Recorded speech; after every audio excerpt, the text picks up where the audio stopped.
In three, two.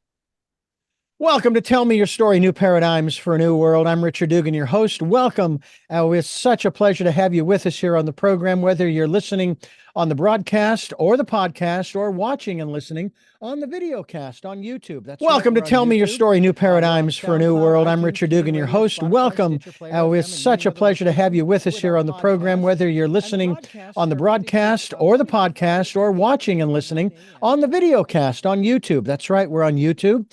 We're on SoundCloud, iTunes, TuneIn Radio, Spotify, Stitcher, Player FM, and many other locations with our podcasts. And the broadcasts are Monday through Friday, 8 to 9 a.m., as well as Sundays at 7 a.m. and 7 p.m., Monday mornings at 1 a.m., and Wednesdays at 9 a.m. That's a special edition of Tell Me Your Story.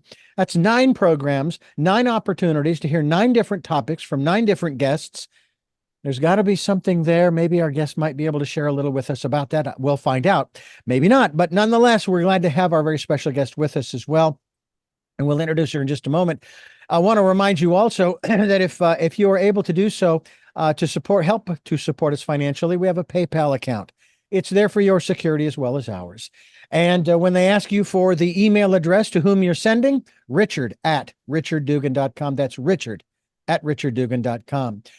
We also ask that you take time during the decade of perfect vision, to go within to that quiet, peaceful, calm, still place where no one else can go. I learned years ago, looking for that place here on the planet, that if I could find it, so could everybody else. And then I realized, oh, wait a minute, there is a place that no one else but me can go. Or is it no one else but I? We won't go there. But you can get perfect information. That's why we call it perfect vision for you, for your life and your health and wealth and happiness, inspiration, encouragement, education, or maybe just someone to talk to. In any event, we hope you'll do that during the decade of perfect vision. Our guest today, very special guest with a website, Vibrant Living Now. Hey, I like it. And maybe we'll even throw in thriving. I remember when I was looking for moving on from survival to thrival, thinking I had created a word, thrival, and I looked it up. It's already there, but that's okay. I was excited about the fact that I should say I discovered it. I didn't create it, but I did discover it in Webster's. And that's what we're looking for, a vibrant, thriving life with our very special guest, Daniela Bumann, and I want to thank you so much for being with us today. Well, you're welcome, and it is such a pleasure to be with you and share with our listeners today, Richard. I have to say that, and I'm going to try to stop using that phrase, I have to say. No, I don't. I don't have to say anything. It's a phrase that I guess is just kind of stuck in my, stuck in my vocabulary. You have a book that we're talking about as well, Gliding You Home, which is a rather interesting title. We'll talk about that as well. You're wanting to help people and empower them to experience basically an exuberant whole life success and live life in the flow. We have a gentleman here on the Central Coast, Billy Mandarino. He refers to himself as a nowist, living here and now. Is that kind of where you're coming from in this regard, that the best way for us to live a vibrant life now, to quote something I just heard a moment ago, that's really what we have to sort of master in a manner of speaking, that will help us to achieve that, living a vibrant life right now? I love how you put that, Richard. Yes. When I originally was looking for this website, that's probably at least 15 or 20 years old, vibrantlivingnow.org, not .com, I was looking for something that would embody the work that I do here in service of humanity. And to me, life has always been about the vibrant living, the vibrance, the pulse that life in itself vibrates on a daily basis, whether we look at a flower or at a person. Everyone has a different charisma, right? People and flowers and animals. It's all a vibrational state. So vibration is all about tapping into that higher vibrational state of vibrant living now. And of course, that vibrance is not found in the past or in the future. Because then if you're in the past and you're in the future, who is in the now here? No one, right? Good So point. it is found in the now. And everything really does happen in the now, but we often spend very little time there.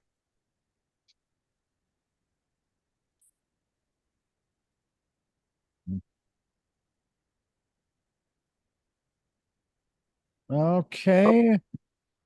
You froze up there. We spend very little time doing what? We spend very little time in the now. We spend a lot of time in the future or in the past, but we spend very little time in the present moment. Because our mind, our programmed mind, like you were just starting your conversation saying, I always say I have to, right? Well, where does that come from? It's from a way of already being, you having through behavioral, through habits, being used to saying it that way for the last, 20, maybe perhaps even 30 years, right? It's already like preconditioned. It's become habitual. And habits often, of course, are unconscious. Yeah. Unconscious. A deliberate creator creates from a more conscious state of being, and that is coming from the now moment, creating from the now. The now is not preconditioned, it is unencumbered with any expectations of the past, from the past or the future.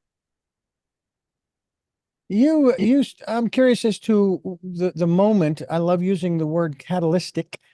The catalytic moment when you realized I am not happy in the life I'm living. I have to make a change. And then, of course, discovering what it was that you needed to change or how you needed to change and so forth. Tell us about that. Well, so what specific part are you referring to in terms of needing to change? Well, what is it that started this process, this wanting to share with others this Okay. aspect of living a vibrant life now? Sure. So from an early age, I felt life was a very vibrant journey. And so I've always been in touch with and very passionate about helping people to live their full potential, their innate potential. So I've always had the overarching desire to influence human growth potential. So from an early age, I would walk around in Switzerland and I would think, why aren't these people walking around automated? Like they're not in autopilot, I guess you could say. And so I was looking at my own life at an early age and then started to basically analyze and see, I don't want to live it that way. I don't want to go around in the way everyone goes around, not generally speaking. Of course, there's always exceptions, and just kind of be in this automated state of living. And so I decided at a fairly early age, when I was 18, that I was going to come to the United States before I started my degree at my school in Switzerland. And there was a whole nother horizon that opened up that I was able to explore, expanding that horizon to what is life really about.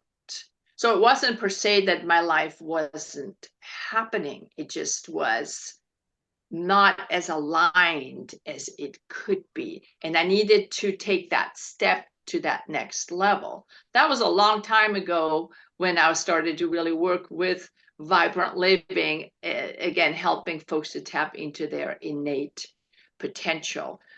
And the way the dolphin gliding you home, the Dolphins book came about, that was a whole nother evolution after that. Now, does that share with us that you are connected with the natural world in that regard? I know a lot of people have spoken from the perspective of the non-human creatures on the planet. In your case, it's the dolphin, and you refer to it as the sacred dolphin wisdom.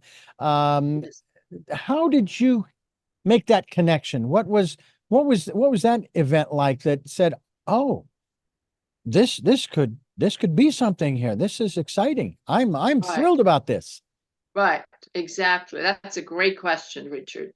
So what happened was throughout the years when I became a speaker and then coach and you know, a life enthusiast, and exploring life and seizing life, and well, I may have seized it just a little too much because I was burning the candle at every end, both sides, and going back and forth to Europe and traveling with jet lag. I started to do seminars in Switzerland and having clients in Switzerland while I was also taking care of my parents' aging journey. So I had sort of reached a part in my own evolution where I was kind of going up, you could say, Richard, the ladder of my own evolution of what was working in my life and what was no longer working. And my body also, when we evolve, just like when we take an airplane or become a pilot, we can't go up to different levels unless we've learned how to go there and stay up there. And the body goes through that as well with physical symptoms or ascension symptoms as the nervous system is fine tuning. So, as I was going through that, I started to have a lot of nerve pain, started to experience what you may call burnout symptoms. But it was also a lot of nerve pain that was assisting me to slow down and allowing my nervous system to adapt to this new evolution of spirit, of mind in my human vehicle, in my body. Right. And so I had experienced quite a stretch, Richard, of nerve pain that would be at times quite debilitating. And usually I'm quite good overall at managing my own energy. And there came a time where I just couldn't do that anymore. It just felt very overwhelming because it had been too many days in a row. And so what happened was I was literally sitting on the couch and I felt like I was just going down into the oceans, and it felt like I was literally picked up by the um, highly intuitive and intelligent dolphin consciousness. And so it was an incredible experience because when I came back, I never was the same due to the fact of what they shared with me, their sacred knowledge that they shared with me. And a lot of the filters that I had had as a human had been taken away. So I had to reintegrate all of that information of what I was giving, of what I thought I knew, in many ways really no longer applied. And I was very much playing in between the worlds until I could start to more solidly ground that energy and do what the dolphins asked me to share. You know, I had a guest on my program just recently, a young man And of course, if they're younger than 65, 64, I suppose they're younger. But this was a young man still in his teens. He wrote a book from the perspective of an 18-year-old about self-mastery. And we were talking about the ocean. And I'm curious from your perspective, from a metaphorical perspective regarding the ocean. He talked about how the ocean is you see the surface of the ocean and all the waves and the currents and all those kinds of things. And that's kind of where a lot of us are living, on the surface, and we're being moved by those currents and those swells and the waves and all of that.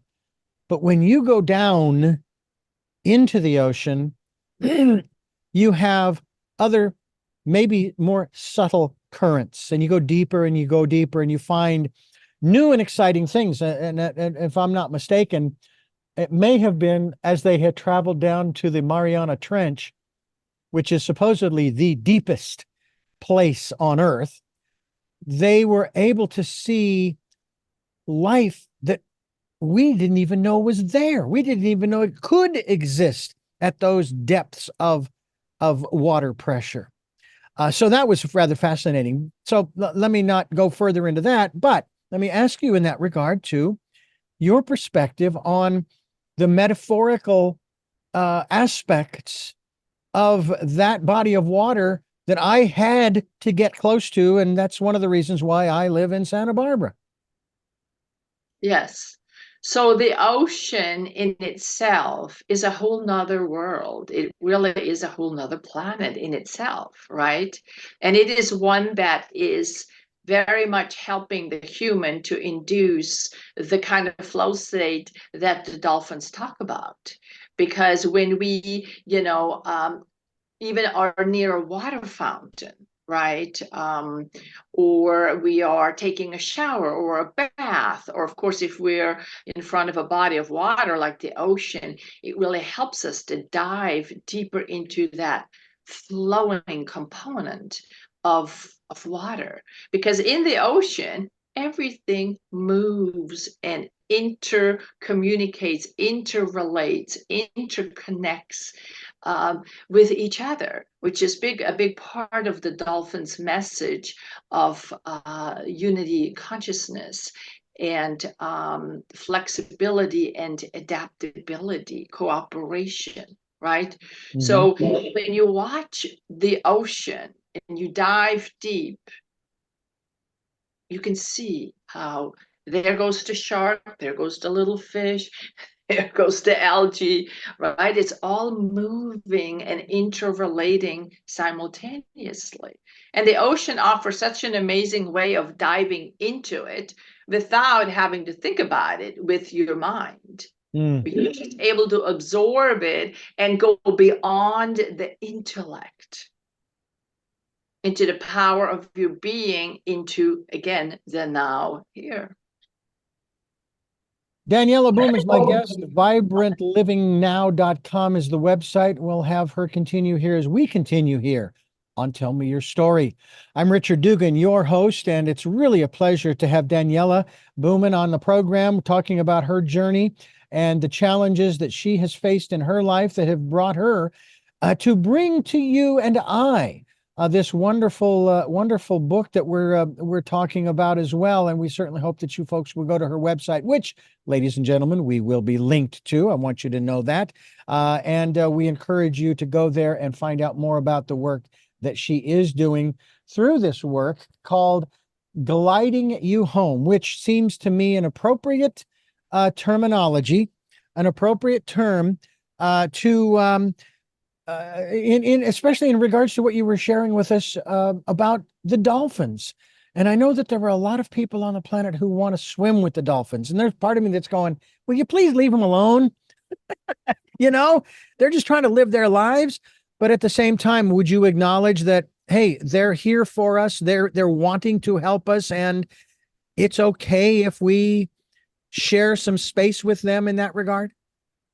Yes, I think the desire that folks have to swim with the dolphin shows the need for the connection, right? It shows the need for that connection of interrelating, of joy, of unity, of everything that they basically embody.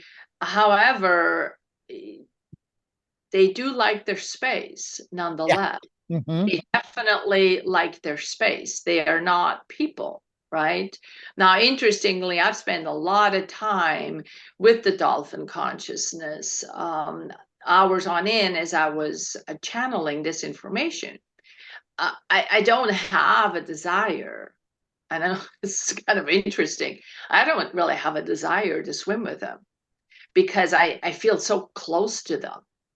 You know, I don't have that desire. So we don't have to go into the ocean to connect with the dolphin consciousness because it lives within a part of all of us. Mm-hmm.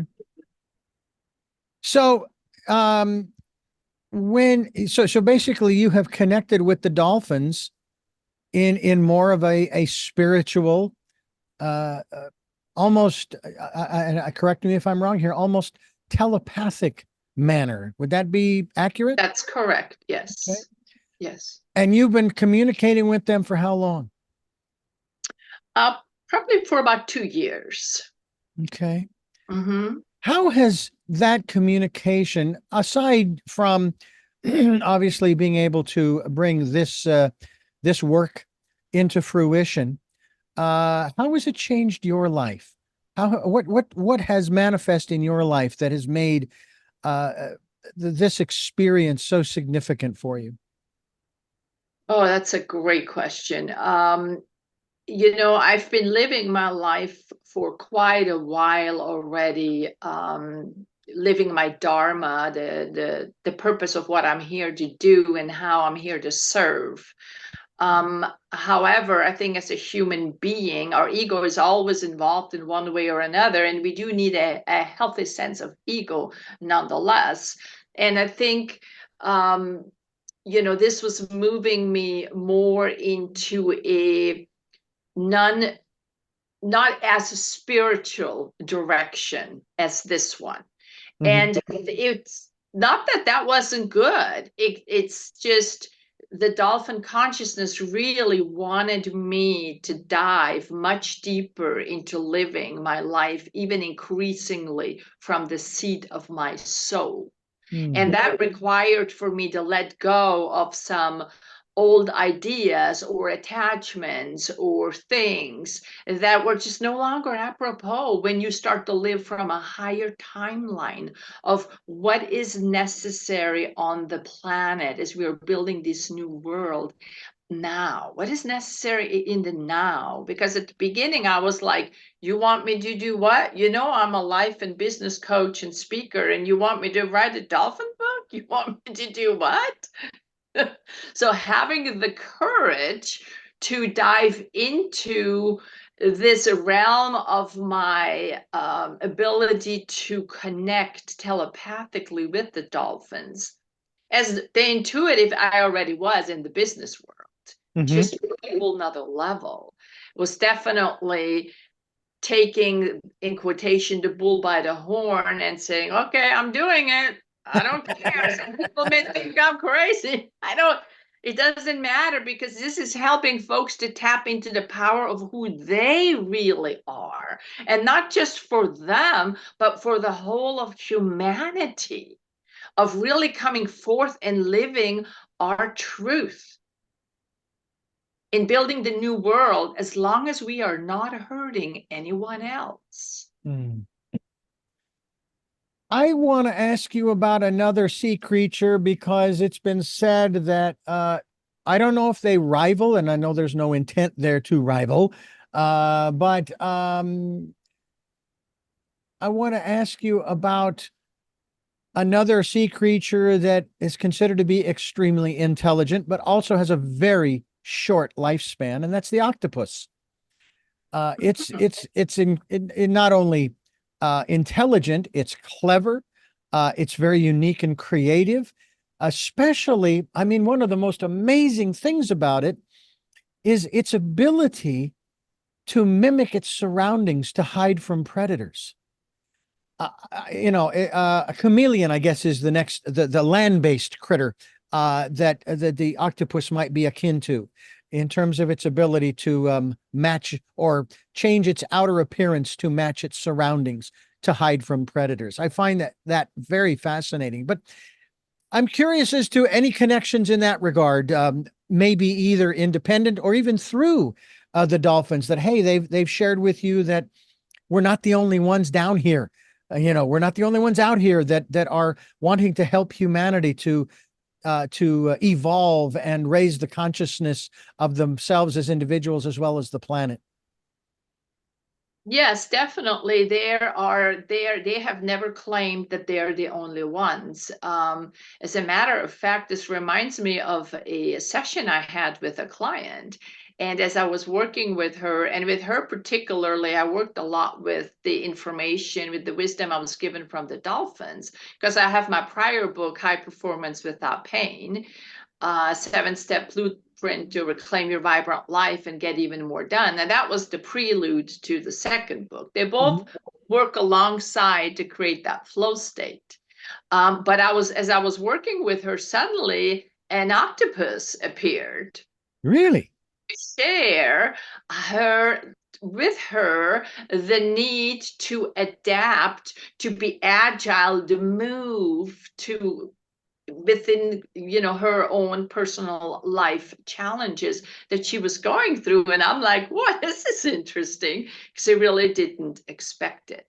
Now, another aspect to your question is, at the very beginning, when I first was familiarizing myself and starting to befriend the idea of what I was supposed to do, the one message I got consistently was that this book was about interconnected, interrelated communication. Mm. And so this whole interconnected way of being, right? That this is really about all of us and all those that are particularly leading the way in assisting others in their own self-mastery. And so, of course, your creature is part of that. Yeah. And one of the sad facts, of course, and I bring this up only because it is kind of a sad fact that we're not taking really good care of specifically the oceans, the waterways in which we operate, if you will, and it's putting these creatures, the dolphins, the octopus, or is it octopi? Anyway, it doesn't matter. Octopus. At risk, and so forth. And I'm wondering about any messages or things that they've shared in that regard with you. That it's not a question of, okay, here's what you need to be doing. It's like, we already know what we need to be doing.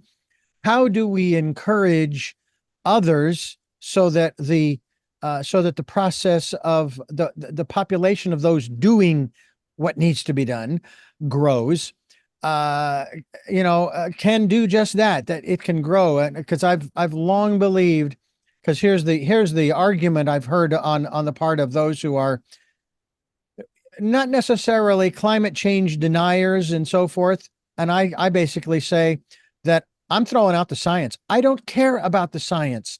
What we should be doing is taking care of our home. That's what we should be doing. It's not about, forget about the science. There's no science involved in doing that, because I remember as a kid growing up, Daniela,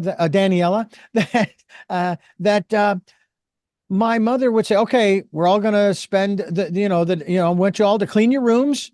And then she would give us each a task, or my father would give us a task. Okay, Richard, you're going to go mow the lawn. Mike, you're going to go pull the weeds in the lantana garden, et cetera, et cetera. The girls would go off and they would do what mom would ask them to do. And it wasn't demanding, don't get me wrong. It's just, we were a team collectively, and that's what we did. I mean, that's just how it worked out. So, from the standpoint of taking care of our home, are they giving any guidance in that regard to where it can be a safer place both for them as well as for us. Yes, I really like your example there, Richard. You know, growing up as the youngest of four children in Switzerland, my parents were entrepreneurs. You know, we were very much taught to, I mean, we all had our chores. That was the bottom line. We did not grow up entitled. Mm-hmm. Everyone had to do the dishes. I even mowed the lawn. We were all part of that. And I think the more that we each learn within our own lives to, you know, sweep in front of our own door, so to speak, take care of our own affairs, that will definitely help with that. Now, their key criteria is to let people know and assist people through this guide, through this evolutionary ascension guide, is to move through their own self mastery. Mm. And that, of course, that starts with self-awareness, becoming aware that your actions actually have consequences, hence karma. You create karma. The more self-aware and the more you move into your own self-mastery, the less karma you create, because things are not going to have these kind of repercussions. So as far as the dolphins are concerned, there's a whole chapter at the beginning of the book that talks about their journey and how what they've experienced and the grief that they've gone through, in terms of how it has affected the state of the ocean or captivity, or their zoos, such as SeaWorld, et cetera, has affected them. Mm. Yet they also talk about, because they're very connected to each other, they're a very cooperative species.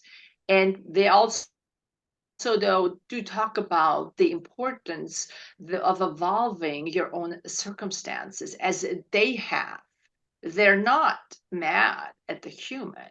They realize it's all on track and evolving, as they are needing to go swim to higher shores in order to rise above those circumstances or evolve above those circumstances. Mm-hmm. And so, as the human does that for him or herself, they too, in their own self mastery, can then claim responsibility for the good or the trash they leave on planet Earth, karmically speaking. Mm-hmm. Yeah, that does seem to be also an issue as well. The whole aspect of the karmic trash, as you use that term, or as they use that term, if you will. That there are certain segments of, I guess, every population across the planet that one segment of the population is a victim. It's somebody else's fault that I am the way that I am, or I live the way that I live, and so on and so forth. Then there are those who are just kind of gliding along and almost unconscious, just going through the motions of living their lives. And then there are others who I'd like to consider myself among these, although I can't say that it's 100% of the time yet. I'd like to get there, where I understand that I am 100% fully responsible for the life that I live, the life that I have, that I've been given, and that I have not only an effect upon myself as an individual soul, as well as human being, but I have a responsibility to humanity at large for my, and I guess I should take it down to this level, my thoughts, my words, and my actions, that they all have an effect. And I guess, as it was also mentioned in this other interview with this young man, he brought up the butterfly effect. And I've seen a number of movies and a couple of television programs on this where they'll start out in the first, say, 15 to 30 minutes of the program. It's an hour long, and they'll tell 4 different independent stories. All right. And then as the program progresses or the movie progresses, each of these stories starts to intertwine with the other 3, and then the other 2, and then the other 1. And you begin to realize we have an effect, not just on ourselves, but on the lives of everybody, maybe that we come in contact with, and maybe that we don't. How do I know that I'm not impacting the lives of people out in the hinterlands of China or the Brazilian rainforest, the tribes down there, et cetera, et cetera? Are you finding, and I'm wondering about the connection the dolphins have to the planet as far as their awareness of, that more and more people are starting to wake up, even though we are getting more and more people on the planet. In other words, the population continues to grow. But are we seeing more folks who are starting to wake up and realize their role and their part in where we are today, and saying, this isn't really where I want to be? And as I've said on this program about looking for those new ways of living because the old ways don't work, just look around. It's not saying, let's get out of here because this is an awful, icky, hey, this is a terrible place. Oh, no, this is actually a beautiful place. But there's always room for improvement. So is there that connection the dolphins have planetarily to mankind that they've shared with you, that, hey, keep going. You're starting to gain momentum. More and more people are waking up, and it's not over. And matter of fact, in one sense, I guess it's never over in that respect. Absolutely. That's the main reason why they wanted me to share the book and the information in this guide. Mm-hmm. And the subtitle of it is Gliding You Home, a Dolphin Stream of a New Earth, Unlocking Your Spiritual Potential, a practical guide to evolving your consciousness for personal growth and fulfillment. Right? So they are very much aware of what is happening on planet Earth. And of course, they love planet Earth and the mother, as I call planet Earth, being a nature child, being very connected to planet Earth and the changes that she has experienced through the ignorance of the human, of course, through we are reaping the consequences of that, of course. And so they are really wanting to give the human support, hope, but also clarity of transformation, to no longer continue to repeat the same patterns of thinking and evolving, as it is all this integrating, right? And hence there's more people now going through perhaps what you call the dark night of the soul, or realizing this purpose is no longer happening. Mm-hmm. I was passionate about it, and suddenly it is leaving me cold. It is because this is more a survival of the spirit, of the soul, of the human, that will continue to hold that vibration, to continue to keep up the evolution. And so they were guiding me to, if you don't mind, Richard, I read just a little part out of the book in Please. reference to this question. And they were guiding me to that because, and it's called Patterns No More. So it's this, there's actually beautiful, fun drawings inside the book. So patterns no more. And of course, we have gone through this tremendous phase of COVID-19 and a variety of other things that are really making people have to look in the mirror and question what it is that they are actually still believing. Mm-hmm. They are believing in, and why, and to what extent they're actually taking themselves seriously in the process of their own self-mastery versus going along like a sheep or a victim and become a deliberate, masterful creator. Mm. So here is a little part of patterns no more. Okay. All is well and is as it should be. Nothing is stagnant and has a rhythm and the flow. And what has been suppressed before is bubbling up now through the surface and through your body to be released and pushed out forevermore. You will now let go. Not just your own past, but familial and ancestral orchestrations that have moved through your ancestral lines of evolution.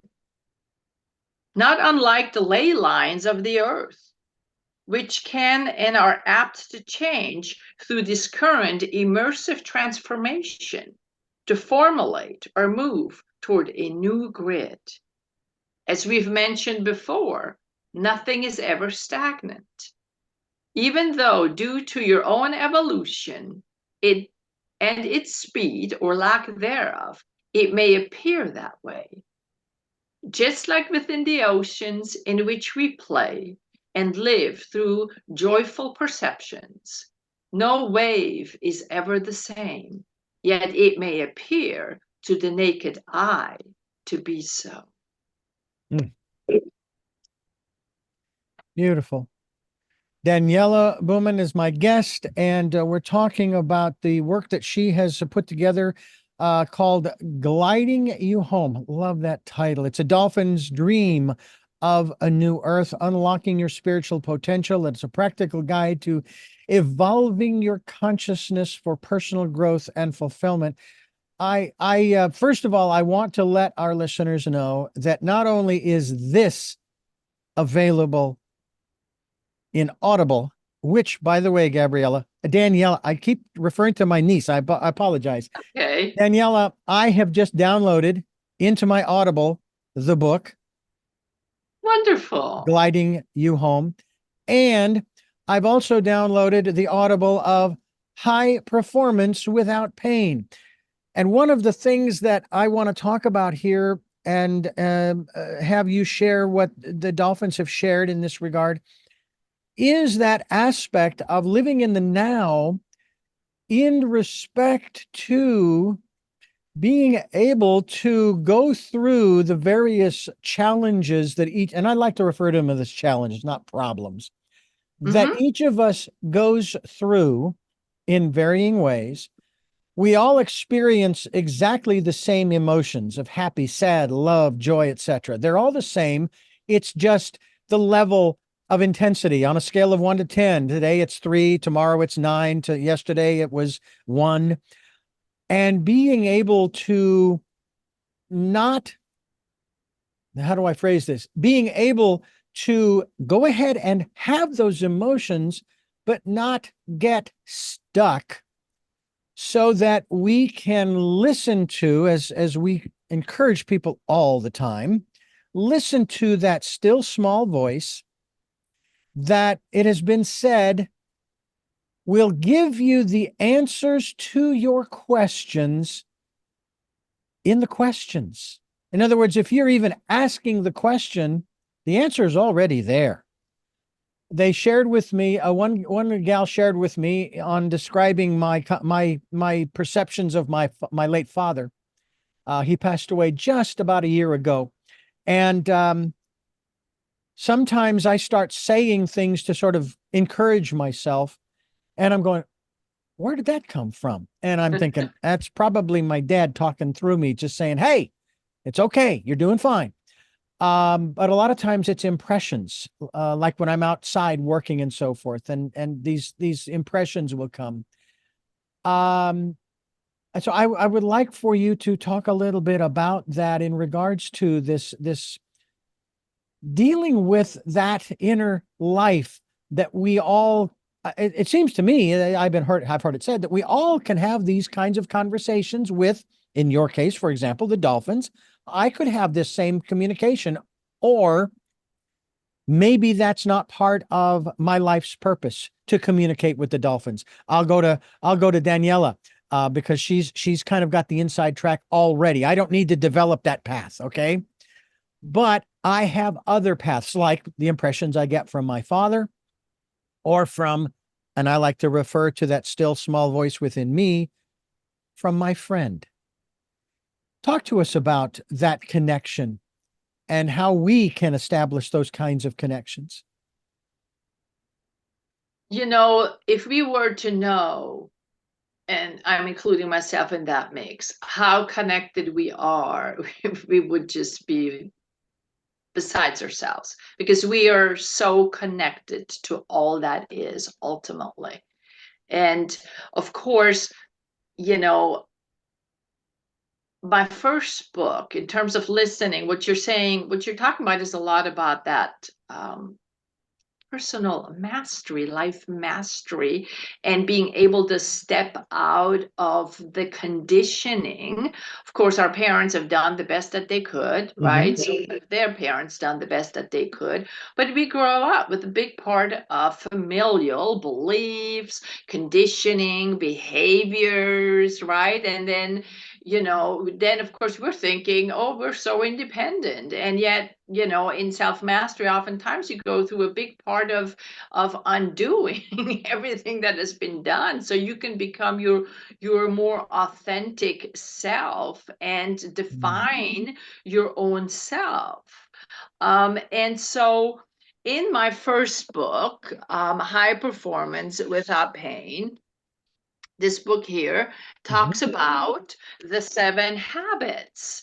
And it's and these 7 habits, they are for, even though there's a corporate picture on there, they're for anyone. They're really pillars. And those pillars are, and like I said, this book really is a prelude to the second book, because this is the blueprint on helping us to live, including myself, to live life in a way where we can start to hear who that actually is talking on our inside, right? Starting with habit 1, presence. Reduce anxiety, pain, and chaos. And what is presence actually, right? How does that apply in my day-to-day life? And why do I disconnect from the here and now, from the present? Right? So you can start to listen more and more the more you stay connected to all that is. Right? Are there steps that we can start with? And let's say the individual, some of the individuals who are listening, the listeners who are there watching as well, that they could start to incorporate into their lives. What would be that first step to create that connection that they could start to do even now, to not only answer the questions that they have about whatever the scenario is, whether it's dealing with finances or relationship or job or whatever it is, but also in terms of opening themselves up to that divine / higher consciousness voice that dwells within them, that is spoken about in pretty much all the ancient wisdom teachings. Yes. Yes. So there's a multitude of ways, but to keep it really simple but powerful. When to be able to examine what it is, your beliefs that you are having, and to listing your beliefs and taking a look and realizing, does that belief still apply? Or am I just reactive instead of intentional and mindful about what it is that I am reacting to when a life challenge happens, right? So to be able to really take a look and question that, making a little list of what are these beliefs dash limiting beliefs systems that I am having. Mm-hmm. And the other really powerful question that you can ask yourself is, who is believing that question? Mm. That's a good question. Absolutely. Absolutely.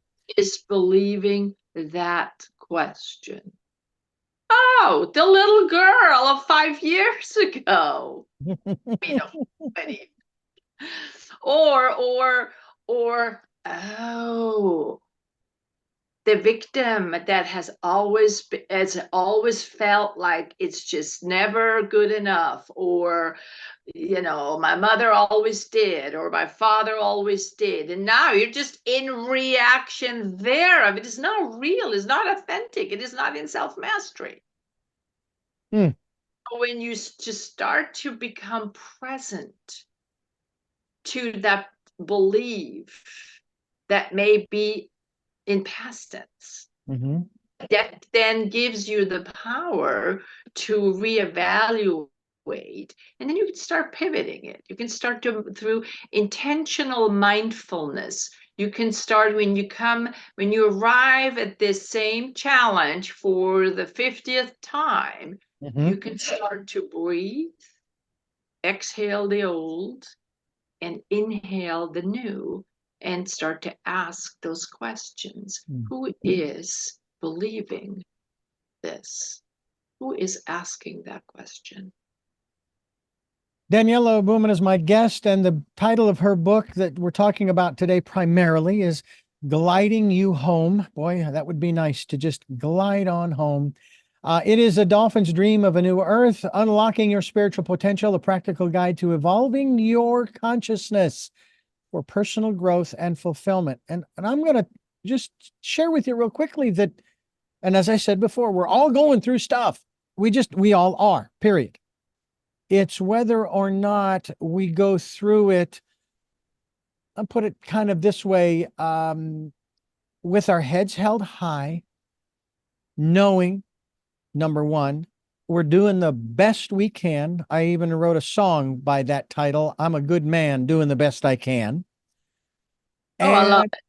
and that we are not alone. And that it's not a question of misery loves company. That's not it. No. And as a matter of fact, you don't even want to go there. You don't want to go misery loves company. That we can actually find joy even while going through those experiences that might cause a lot of not only emotional distress, but here's, I think, a big kicker. And I think that the pandemic that we all experienced for about 3 or 4 years, I don't know how long, or even if it's still going on for that matter. I know that it's been called, okay, game over, but we're still dealing with this, that, and the other thing. But it actually opened some doors for conversations that we weren't having before, and we are now. And one of those is, even though, yeah, I don't know about you, Daniela, but we were, of course, hearing you might be alone. We're alone together, I guess was the phrase, something along those lines, because we were all supposedly supposed to stay, in our domiciles. But finding the joy, finding the peace, even while going through those things, again, remembering you're doing the best you can, and so on and so forth. And I think that that's one of the things that you and the Dolphins, in this case, are trying to help us to unlock and have those conversations, have those discussions about what is real. And that kind of leads me to another question. One of my guests talked about, or we were talking, I should say, one of my guests and I were talking about, who we are, who we really are. And to which I said, and at one point, we're gonna know who we really are. We're not just gonna believe and so forth. He says, no. He says, we're gonna know who we have always been. So that would be my question to you from the dolphin perspective, I guess, the information that you've received over this time. Who are we? Really? Are we just a spiritual being having a human experience? Is that it? They actually, one morning I woke up with that, and with that question in reference to the book, not even my own personal self. Who am I? Who am I? And they actually gave me an entire paragraph on assisting the human to realize who they are, and it just poured out like, you are, and so, because they know that is such a pertinent question, and of course the human answers it, well, I am la la la la la, and of course we are so much more than that, right? But we are spirit, we are energy, we are vibration, and it is in the way we learn to direct that energy, that vibration, and to selectively sift it, that we will then align with a different soul group or group of people living on planet Earth, or some of them we disassociate with. We are energy. But the whole book is really, if I'm looking at, there is a part here in the book. In the book, it's called "The Voice of Joy Flow," and in that particular component, they talk about the component of being a joy writer, right? Think about it. I am a joyrider. Think about it. If you wake up in the morning and you say, I am Richard, and I am a joyrider, and I love the process of life as I float up and down the stream of life. I am the joy that rides the tide of life. Well, I tell you, just on a personal level, we could use as individuals, we'll start there. We could use a whole lot more joy. But I will tell you that I find a lot of joy in the things that I do. For example, and I've shared this on many occasions over the last year or so, during last year's, the 2022-23 storm season, where we live, we have a lot of oak trees. Well, one of them fell over last February, a year ago, 2023. It fell over and died. So I'm in the process of harvesting that wood for our fireplace for the coming season. But while I'm out there, I'm talking to the tree, thanking the tree for its contribution, for its gift, if you will, and so forth, and enjoying the process, as well as enjoying being outside. The grasses are all green, growing. I'll have to cut them shortly, but that's another story for another day. But really, just feeling that influx of joy. Maybe it is either from the universe or from Mother Earth, the planet, if you will. Do you know that I've even heard it said that if you could find a really quiet place out in the middle of nowhere, if you can get far enough away from civilization, you can actually hear, it's an audible hum of the earth. It's not electromagnetic anything. It's just the sound of the earth. We have another a guest on our program quite regularly, Jonathan Goldman, And he has shared with us about his experiences with sound healing, for example. It has been said by those who are not, again, those folks who are not really keen on this whole climate change or global warming and what have you, and that they will say, well, the earth does not need to be healed. The earth will take care of itself. Well, what's ironic about that is they are correct, that we still need to do our part. We still need to clean our home. Don't get me wrong. But that the earth has, over the centuries, done just that. You know, those gyres they have out specifically in the Pacific Ocean, we call them those garbage gyres. Well, those have always been there. Where's that stuff swirling around? Where's it going? Where is it going? Now, I don't want to be overly graphic here, but it's like a giant toilet bowl. That pipe is going somewhere to where these materials, long before plastics came along, these materials that would end up in the oceans and end up in these gyres would go down into the ocean. Has anybody investigated where they're going? They have to be going somewhere to where the earth will then recycle these things. So like I said before, don't get me wrong, we still need to clean our home, but take a look at what Mother Earth is doing.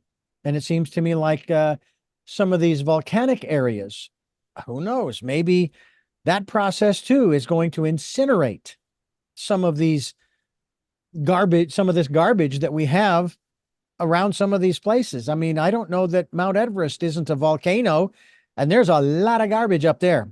Sadly, a lot of human lives lost as well, but another story for another show. So it's interesting to take a look at the fact that for me and my house, we're doing our part. It doesn't matter if you're not doing your part. I'm still going to do mine. And it also is about cleaning our internal home. Is there a process within your book that talks about that process of clearing out some of the old stuff that we carry around with us that's keeping us from living our potential, living our life's purpose, and living in that state of joy? Yes, there's many chapters that basically lead into that, from the evolution of humanity to entering the stream, from healing the disconnection to living in the now, to tapping into the secret chamber of your being and working with the emotions as the messengers. And then from the patterns no more, which I read a little bit of, right? Mm-hmm. And then there's a whole aspect that talks about the wellspring of being, who you are in your doing, embodying, being, and acting as your authentic soul self, mission into action. So there's many components where they talk about the restructuring of the new energy frequency and how that affects you needing to clean up your own house, internal, external world, sweeping in front of your own door, not your neighbors, right? So they talk a lot about, and they give a lot of processes to how to go about doing that. The book is immersed with so much energy that as people are actually holding it in their hands and reading it, which is again a different experience. And I'm the one that is actually, I recorded the book myself. So the Dolphins wanted me to have my vibration in those words, not somebody else. But when you're reading the book and you're holding it in your hands, there is a flow to it. And many people that have given me testimonials talk about that flow. There's an energy, there's a flow, there's a there's a hope. But yet with that hope, they're not saying this and this and this is not happening. Mm-hmm. They are just encouraging us to get onto that wave and keep on riding it until we end up arriving in that state of being that makes us feel alive, where we can become the joyrider despite what's happening on planet Earth. And they also talk about in between the paradigms. You know, what does that look like? Being in between the paradigms and losing your mind. Losing your mind in the sense of what you thought was so, and it no longer is. Right? That happened. It actually happened to me, where many things that I thought were so just it disintegrated, and suddenly you're like, you're in between the paradigms. You're floating between this state and this state, and you're really not anchored in either till you integrate it. But at the end, they finish with swimming in the stream in new earth as one. And of course, it all starts with vision. The vision, not just the external vision, and you know, if it were to be as simple as putting on using binoculars or magnifying glasses, but our inner vision, really sharpening our sensory perceptiveness, our ears, inner and outer, our vision, inner and outer, our feeling state, our sensory perceptiveness, which is why many of us that are going through this evolutionary process very consciously, the nervous system is recalibrating, and you end up feeling these different states of high or low or nausea or aches, or this is different than autoimmune disease. This is not quite the same thing, but it may feel that way. But it's because the nervous system is being recalibrated so it can start to hold and move through the density of the old way of being human. So we can start to swim in that new stream as one. Yeah. Well, there's a lot of work to be done on ourselves. And I think that's a very important aspect that we might want to touch upon before we wrap things up here. And that is that this is all about right now, this is more about self than it is about the collective, if you will, because what will happen, and I've used this terminology, this phrase before, it is the details that will make you or break you. And right now, when you talk about humanity, when you talk about the planet, the collective, if you will, that's not the details. The details is me. The details is you. And I have to take care of me. And in turn, I suppose, like the butterfly effect, it will have an impact, an effect, a change on the collective. And I think that what you're doing through the work you're doing, especially through gliding you home, is providing that opportunity. A dolphin's dream of a new earth, unlocking your spiritual potential, and it's a practical guide to evolving your consciousness for personal growth and fulfillment. I do want to let folks know that you also have you have obviously this series of books that you have on your website in regards to the planning, the planning without pain, that aspect and so forth. But also you have some a rather unique, how do I put it? They're cards. Can you talk to us a little bit about what is that? Sure. Yeah, What is that? I'd be happy to even pull a card for today. Oh, well, let's do it. Yes. So we created when I started to write the book, High Performance Without Pain, which was really a culmination. Which was really a culmination of my coaching work of probably the past 25 years of experience. I ended up feeling that folks needed to have the workbook of the book and then also the planner in order to create an entire organizational system to start to create a flow state, meaning high performance without pain, right? So I ended up creating the compassionate liberation for the high performer daily alignment cards. And they're based on the book, the first book, High Performance Without Pain. There are 8 cards per those 7 habits. So why don't we just pull a card? And they're not tarot cards. They're very practical cards. For example, here is a card, Judgment Awareness of Habits 2. And this is production.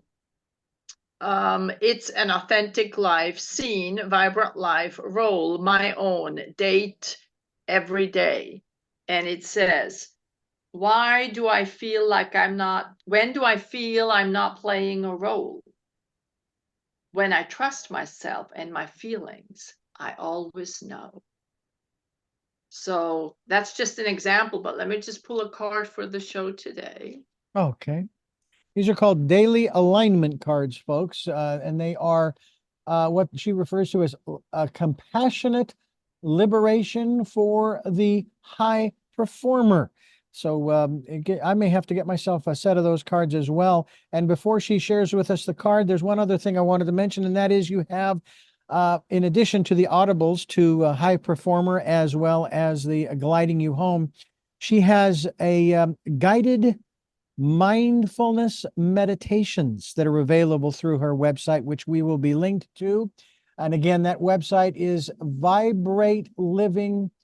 Okay, we're going to have to go back over here to get the correct deal there. It is vibrantlivingnow.org. That's vibrantlivingnow.org. All right. So what card did you pull for the program?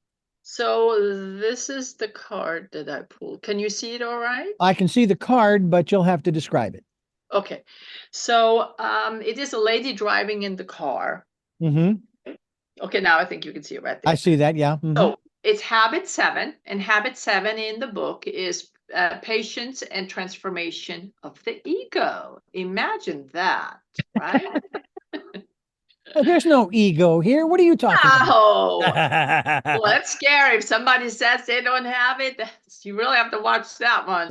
Exactly. Right. So here it says, the question to you, to us, to the listener is, what will happen if I relax my need to drive and do, and instead self-regulate my doing with the power of my being? Just all take a deep breath on that one. So your eyes and just breathe into your belly. And as you do, drop from your head, mind chatter, into your heart and body as you exhale. And again, the question is, what will happen if I relax my need to drive and do, and instead self-regulate my doing with the power of my being?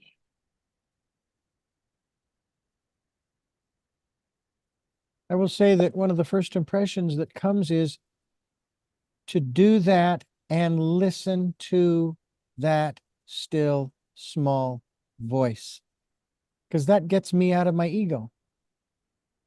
Yes. Yes. So the cards are designed to help with judgment awareness. They're designed with compassionate action. Here's the compassionate hero instead of the inner critic. And they basically, here's a card on presence and how to maximize it. So they are pretty much for any area of life, personally and professionally. A lot of my corporate clients are using these cards to help them break the spell of automaticity or of autopilot and from mindfulness into mindfulness, right? Like here's acceptance and belonging, habit 3. And this card is with self-acceptance. I give myself space to grow and have total freedom to become myself. I heard an interesting description of a real, I'll call it uh, a real relationship. We talk about relationships of all kinds, whether it be work or casual or intimate, and talking about, of course, the pet peeves, that kind of thing, over the course of years, 3 years, 5 years, 7 years, that 7-year itch, and then going beyond that.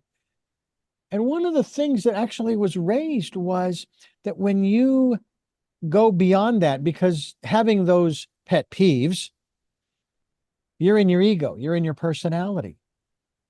But when you get out of your ego, again, doing what you have offered and suggested to us, there are none.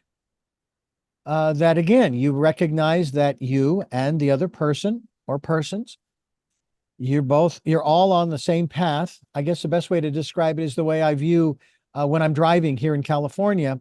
I have to stop myself and say, hey, that person or those people, whatever, they're doing the same thing I am. They're just trying to get from point A to point B, whether they're on autopilot or otherwise, or other distractions, what have you. The point is, they are trying to do exactly the same thing I am.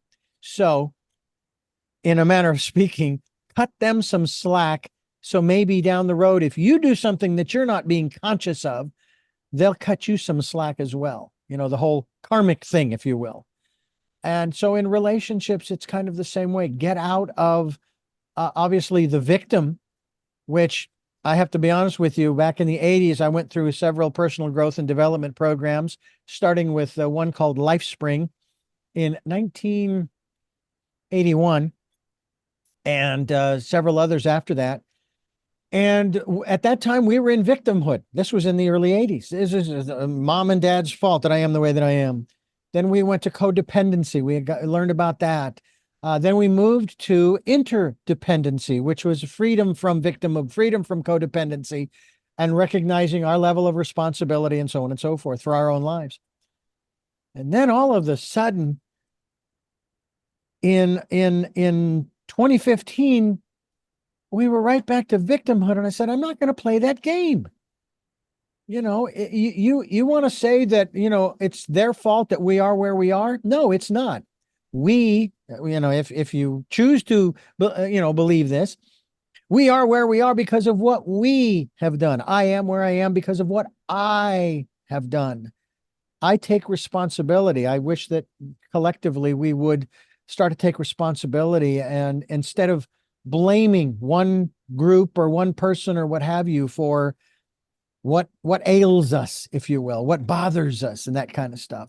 And I'm thankful for you bringing this, all of this. Well, I'm thankful for you and the Dolphins for bringing this to our attention through vibrantlivingnow.org, gliding you home, a Dolphin's dream of a new earth. And again, and the new earth starts within each one of us. Unlocking your spiritual potential, a practical guide to evolving your consciousness for personal growth and fulfillment. We hope that you folks will pick up a copy of Daniela Bumann's book and all of the other things that she has to offer there. Like I said, I'm going to have to get a copy of those cards. I'll have to get a set of those cards, as well as order the mindfulness meditation audio, and they're actually downloads, which is I have to tell you, Daniela, it is amazing to me, having been in this business for almost 45 years, since I was 19 in 1979, the changes just in technology that I am aware of.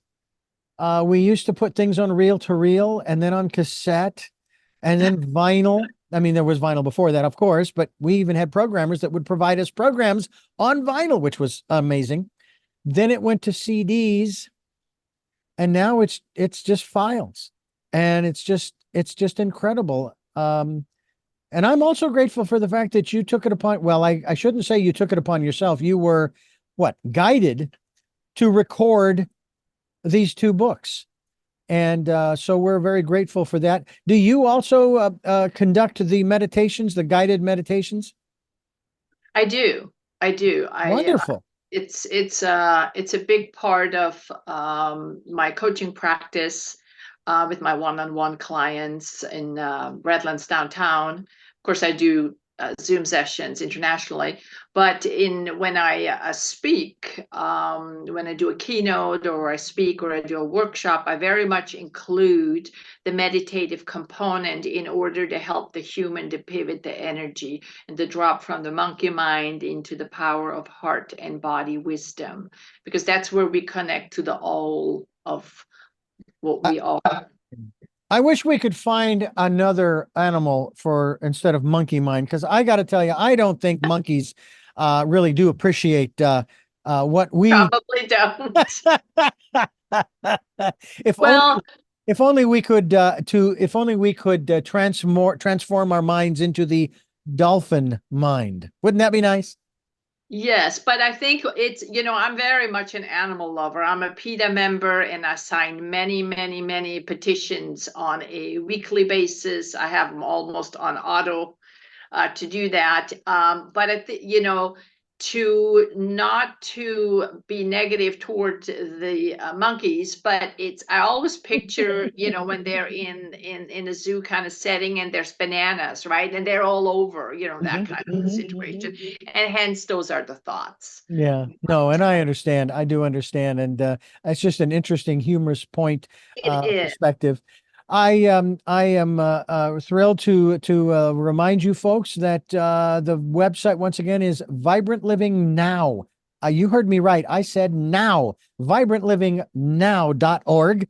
And we certainly hope that you'll go to her website, which again we will be linked to, where you can also hear these programs, these podcasts, video casts as well on the various locations. I'll give you that information in just a moment. And I thank you so much for being with us here on Tell Me Your Story. I'm Richard Dugan, your host, and we are wrapping things up here, unfortunately, because we can't go on indefinitely, but we can certainly have our very special guest, Daniela Bumann, back to talk more about and have a greater conversation, maybe about this whole aspect of the high performance without pain conversation, as well as some of the other things that she provides for us and some of the teachings that she could probably bring to us. She offers a transformational steps to let go of old paradigms and embrace new consciousness. Well, this program is about new paradigms for a new world. So I think we're on track with you, Daniela, and also inspiration for creating a new world of unity, belonging, and vibrant living. And so we hope that folks will check out the work that you are doing. I want to thank you so much for being a part of Tell Me Your Story, New Paradigms for a New World, and for sharing your insights into this new world that we're all trying to create in the best way we can. And I know everybody has a different vision. I understand that. That's okay. If we're working to, as I've said before, because there's always room for improvement. If that's what we're looking for, hey, let's all continue to work together, do our part, do what little that we're being given to do, such as you, Daniela, to continue that. I do have 3 final questions, though, I want to ask you that I ask all of my guests. But before I do that, I want to thank you for listening to and watching Tell Me Your Story, New Paradigms for a New World, where we're giving you choices and knowledge of those choices to help make your dreams come true. We are here on Sundays at 7 a.m. and 7 p.m., Monday mornings at 1 a.m., Wednesdays at 9 a.m. That's our special edition of Tell Me Your Story. And Monday through Friday from 8 to 9 a.m., and that's 9 programs, 9 topics, 9 guests, 9 different conversations that you can tune into, and I hope you will, as well as going to our SoundCloud or iTunes, Spotify, Stitcher, Player FM, Blueberry, iHeartRadio, Amazon Music locations for the podcast, or go to YouTube where you can watch these conversations. Select subscribe and notifications so that the next time that a conversation is posted by yours truly, you'll be notified and you'll be able to tune in and listen into that conversation. We also ask that if you can support the work we're doing financially, we would be gratefully appreciated. Any amount is gratefully appreciated, as well as energetic support. We'll take that as well and put it to good use, I promise you. We have a PayPal account. It's there for your security as well as ours. And when they ask you for the email address to whom you're sending, put richard@richarddugan.com. That's richard@richarddugan.com. And also spend some time during this decade of perfect vision to go within to that quiet, peaceful, calm, still place and listen to that still small voice and get that guidance that we all can use and get the support for you, who you are and what you're all about. Once again, we're all doing the best we can with what we have, and we can be given more, but just remember, to whom much is given, much is also expected. So take that on, and it'll just keep coming your way. Just let it flow on through, and it'll be a wonderful, wonderful world for all of us. With all of that being said, I want to ask of my guests those three questions that I ask all of my guests. And the first of those three is, who is Daniela Bumann? She is an energy that is here to spread joy and expand the evolution of humanity. What is it that gets you up in the morning? My purpose. And finally, what was your best day?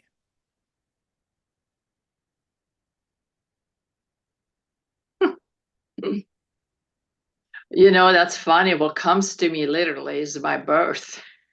Mm. You know, I think I was very eager to come out, and I was born at home with a midwife, very small town in Switzerland of a little over 250 people. My dad went to go boil water, and I guess by the time he was back, I was out. And my mom said, "You were like ready to go. Let me out of here." You know, and that's such an innocent, childlike fun and joy and passion to it. Just when you asked me that question, literally immediately I went to that, which was very interesting. So I thank you for that. You're welcome. And I've so much enjoyed being part of the show. Thank you so much, Richard, for having me. And you know, I love being part of this and sharing with our listeners. And I do hope they'll find some value in what we've both shared. And I feel the same way.